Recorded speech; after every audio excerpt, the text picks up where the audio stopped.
A very happy independence to all of you. आप सभी को स्वतंत्रता दिवस की काफ़ी सारी शुभकामनाएं। मैं भगवान से प्रार्थना करूंगा कि आप सभी अगले स्वतंत्रता दिवस के अवसर पर अपने ड्रीम एकेडमी में हो और वहीं पर आप अपना स्वतंत्रता दिवस सेलिब्रेट कर रहे हो। इस स्वतंत्रता दिवस पर जो इंडियन कोस्ट गार्ड है उसने अपनी एक भर्ती जो है वो रिलीज करी है। भर्ती जो है वो ऑफिसर गेजेट की भर्ती है, जिसे हम ए क्लास भर्ती बोल सकते हैं। इसमें क्या है कि इंडियन कोस्ट गार्ड की तरफ से असिस्टेंट कमांडेंट 02-2020 थ्रू बैच की जो रिक्रूटमेंट है वो जारी कर दी गई है। इसे जो है वो ला दिया गया है, तो इसके ऊपर हम पूरा डिटेल एनालिसिस करने वाले हैं। तो प्लीज आप वीडियो को पूरा लास्ट तक जरूर देखिएगा। आई होप कि इसके बाद आपको और कोई वीडियो देखने की जरूरत नहीं पड़ेगी और आप डायरेक्टली फॉर्म को फिल कर पाएंगे। तो अगर मैं बात करूं इंपॉर्टेंट डेट की, तो कौन कौन सी वो इंपॉर्टेंट डेट है जहां पर आप क्या कर सकते हो, फॉर्म को फिल कर सकते हो। तो सबसे पहले जो हमारी इंपॉर्टेंट डेट आती है वो आती है कि कब से हमारी जो फॉर्म फिलिंग है वो स्टार्ट हो रही है। तो जो हमारा एप्लीकेशन है वो शुरू कब हो रहा है, 17/8/2022 यानी कि 17 अगस्त 2022 से हमारी जो एप्लीकेशन है वो स्टार्ट हो जाएगी। आप फटाफट से अपना एप्लीकेशन जो है वो रजिस्टर कीजिएगा और अपना एप्लीकेशन जो है वो सबमिट भी कर दीजिएगा। अगर मैं बात करूं last date for apply online, यानी कि आप ऑनलाइन अप्लाई कब कर सकते हैं, इसकी लास्ट डेट क्या है, तो इसकी जो लास्ट डेट होती है वो होती है 7 सितंबर 2022 यानी कि 7 सितंबर 2022 को शाम 5 बजे तक आप इस फॉर्म को फिल कर सकते हैं। लेकिन प्लीज आप लास्ट डेट तक का वेट मत कीजिएगा। अगर आपको फॉर्म फिल करना है तो आप तुरंत से ही फॉर्म को फिल कर दीजिएगा, क्योंकि आपको भी पता है कि जो आपका साइट है वो क्या हो जाएगा, साइट जो है वो क्या हो जाएगा, बिल्कुल स्लो वर्क करने लगता है लास्ट के दिनों में। तो उस समय आप फिल मत करिएगा या फिर उसका इंतजार मत करिएगा। अगर मैं बात करूं एग्जाम डेट की, तो हमारा एग्जाम कब होगा, नवंबर के मिड में या फिर नवंबर के लास्ट में हमारा एग्जाम जो है वो कंडक्ट कर लिया जाएगा। एग्जाम जो होगा वो हमारा ऑनलाइन होगा और एग्जाम के पहले बोल सकते हैं हमारा एडमिट कार्ड जो है वो रिलीज कर दिया जाएगा। इसमें कोई भी परसेंटेज वाइज क्राइटेरिया नहीं रखा गया है। हाँ, फॉर्म भरने के लिए आपको कुछ नेसेसरी परसेंटेज जो है वो लाने पड़ेंगे, वो मैं आपको बाद में वीडियो में बता दूंगा। अगर मैं बात करूं एप्लीकेशन फीस की, तो ऐसी कौन कौन सी एप्लीकेशन फीस है जो अलग अलग बोल सकते हो कि जो कैटेगरी है उनके लिए रखी गई है। तो अगर मैं बात करूं कि जो भी हमारे जनरल, ओबीसी और या फिर ईडब्ल्यूएस के कैंडिडेट हैं जो इस एग्जाम के लिए अप्लाई करना चाहते हैं, उनको 250 रुपए, मात्र 250 रुपए की एप्लीकेशन फीस देनी पड़ेगी और आप इस एग्जाम के लिए जो है वो रजिस्टर किए जाओगे, आपको कंसीडर किया जाएगा। अगर मैं बात करूं अपने एससी एसटी भाइयों के लिए, तो जो भी हमारे शेड्यूल कास्ट या फिर शेड्यूल ट्राइब से जितने भी भाई बंधु आते हैं उनके लिए कोई भी फीस नहीं रखी गई है, यानी कि आप इस फॉर्म को फ्री ऑफ कॉस्ट भर सकते हैं। तो प्लीज आप इस फॉर्म को भरिएगा और जाकर के एग्जाम दीजिएगा। ये भी काफी बढ़िया नौकरी होती है, यूनियन गवर्नमेंट के अंदर ये नौकरी आती है। अगर मैं बात करूं join Indian coast guard assistant commandant 02-2023 vacancy की, तो वैकेंसी डिटेल्स में अगर मैं बात करूं कि टोटल हमारे पास कितने पोस्ट हैं, इस वैकेंसी की कितनी है इस असिस्टेंट कमांडेंट पोस्ट के लिए, तो हम बोलेंगे कि टोटल 71 पोस्ट जो है वो हमारी हैं। ये जो हमारी 71 पोस्ट है, ये 71 पोस्ट बिल्कुल कैटेगरी वाइज है, मतलब किस कैटेगरी में कितनी जो है वो भर्ती आई है, तो उसको मैं बता देता हूं।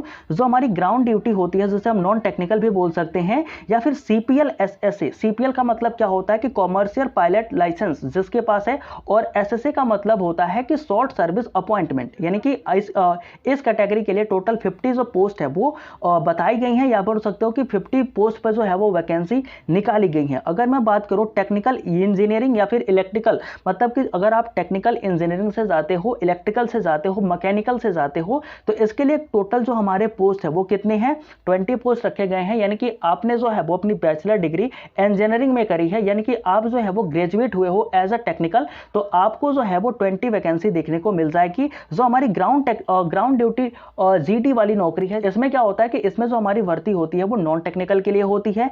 लॉ एंट्री की केवल 1 पोस्ट है, लेकिन अगर आप लॉ के लिए जाना चाहते हैं तो भी आप इस फॉर्म को जरूर से फिल कर दीजिएगा और एग्जाम देने जरूर जाइएगा। अगर मैं बात करूं ब्रांच नेम की, तो कौन कौन से ऐसे ब्रांच है जिनके लिए आप रिक्रूट हो सकते हो, तो सबसे पहला हमारा आता है जनरल ड्यूटी यानी कि जीडी। इसके लिए केवल और केवल मेल जो कैंडिडेट हैं वही हमारे क्या है, एलिजिबल हैं, और मेल कैंडिडेट वही एलिजिबल हैं जिन्होंने अपना 12th जो है वो पीसीएम से करा हुआ है और उनके फिजिक्स केमिस्ट्री मैथ में जो है वो टोटल 60% से ज्यादा हैं। अगर उन्होंने कोई बैचलर डिग्री करी है, चाहे वो किसी टेक्निकल से हो या फिर टेक्निकल से ना भी हो, लेकिन उनमें मिनिमम 60% जो मार्क्स है वो आपके होने चाहिए, तभी जाकर के आप जनरल ड्यूटी के लिए जो है वो एलिजिबल होते हैं और तभी जाकर के आप इसके लिए अप्लाई कर सकते हैं। अगर मैं बात करूं कमर्शियल पायलट सीपीएल के लिए, तो अगर मान लो कोई इंसान जो है वो कमर्शियल पायलट सीपीएल एसएसए के लिए जाता है, तो इसमें भी सेम क्राइटेरिया है, आपको 60% लाने ही होंगे। लेकिन इसमें जो डिफरेंट क्राइटेरिया है वो ये है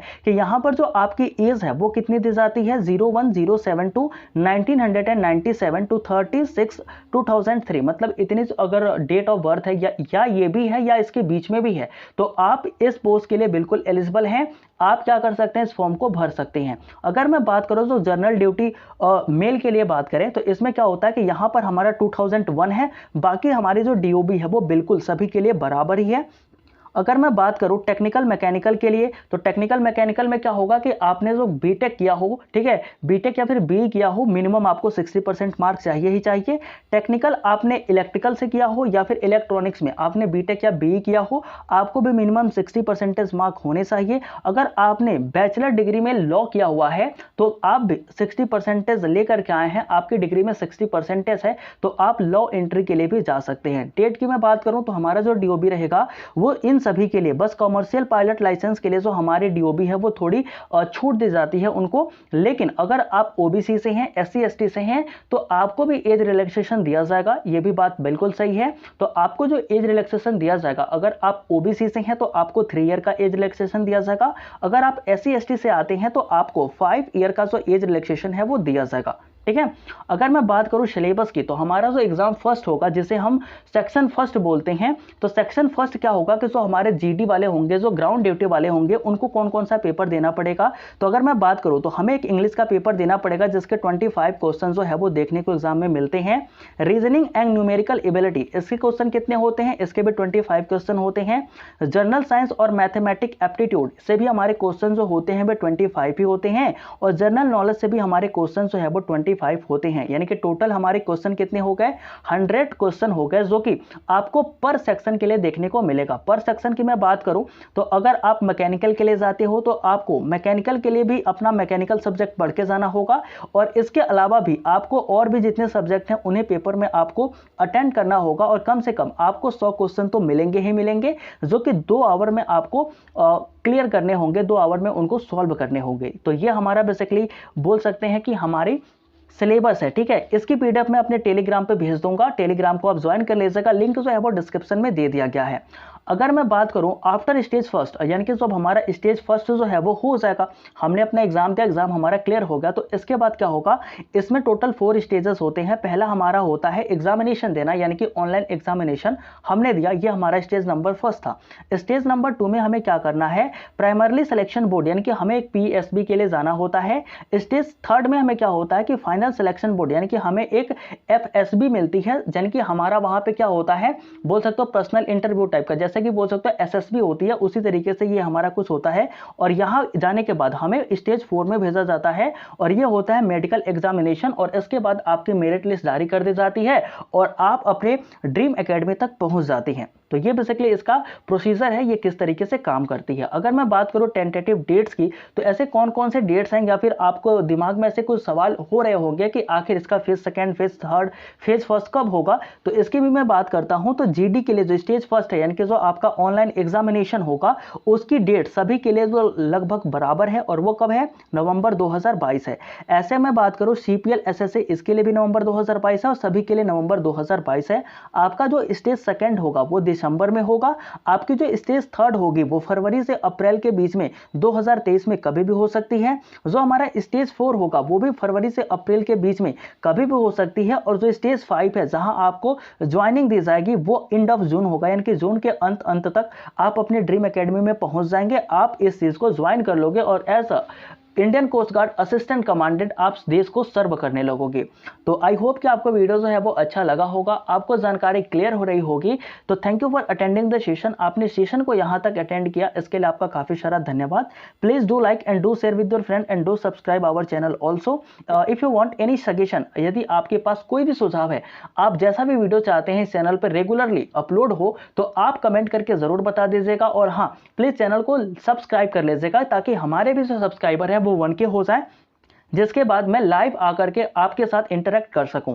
तो please if you have any suggestion you can tell me in the comment box. Join our Telegram if you want to join, कोई कंपलसरी नहीं है, लेकिन अगर आप ज्वाइन करना चाहते हैं हमारे टेलीग्राम को तो डिफेंस स्टूडेंट कम्युनिटी ज्वाइन कर लीजिएगा। वहां पर मैं इंपॉर्टेंट पीडीएफ जो होगी, जो आगे की आने वाली क्लासेस की होंगी, वो भी मैं आप इस पे सेंड कर दूंगा। तो मिलते हैं नेक्स्ट वीडियो में, तब तक के लिए जय हिंद।